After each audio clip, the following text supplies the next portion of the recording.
Last week, it was Rich Salobecke giving some bowling advice to his son, Jacob, who promptly went out and shot his first career 300 and 800. This week, it's kind of the opposite as a father took a challenge from his 4-year-old son and turned it into a monster series. When Dustin Rego left for his weekly stint in the Gary Piripavel Memorial League at town, the 35-year-old Bethlehem Township resident said his son knows there are 10 frames in a game, but asked if he meant one game or all three. The youngster told him all three. No problem. Rego went out and launched an all-out assault, resulting in a 31-strike 845 performance. The ball was working fine all night, Rego said of his 297-268-280 set. I'd only carry one ball and only had to move about a half board. Rego has had his fair share of opportunities at 300, only to falter on the last ball. His final offering in the opening game wasn't up to par and a light hit left him with 297 and some obvious disappointment. Had all of the symptoms. I had the shaking knees and tried to stay calm. But I knew when I let it go it wasn't coming back, he said. Rego quickly regrouped and rattled off the front 8, leading to a couple of single pins for the 268 and a 2-game total of 565.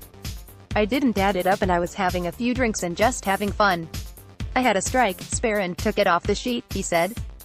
Once I got to the 10th frame, I thought I had 800 and I knew I couldn't shoot 300. I wasn't really nervous. Rego harpooned the final 3 wrecks, giving him the area's 4th highest match of the season. Even up until now, I still can't believe it. I'm not sure I'll ever beat 845, but maybe. I still want the 300 though, he said. Rego is averaging 223 in the dying weeks of the season. The 845 replaces a previous high of 795 he carded at the defunct Bethlehem Panthers. No quit for Johnston. No one's told Anthony Johnston to slow down because it's the end of the season. The lefty crushed Oakwood for his 11th 800. His 833 in the Misfits League came on games of 255, 279, 299. He shook off the 299 with a 300 the next night in the Tavern League, giving him an even dozen on the season.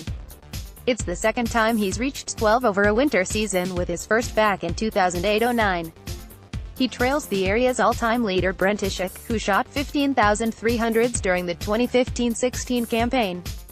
Larry Fricker Jr. topped the scoring list in the Gary Piripavel Memorial League at town. His 298, 258, 248, 804 helped bump his average to 235, which is 7th best in the circuit. There were 3 more perfect games in the league to push town. Tyler Snyder picked up his second on the season during a 764 set, followed by Tony Ortwise and Derek Smothers' first.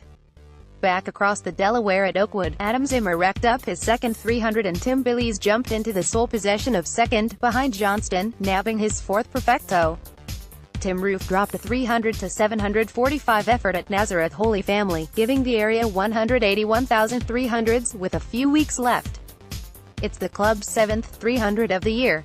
The next one would tie its record of 8 recorded back in 2004-05. Michelle DeVries leads all women with series over the 700 mark.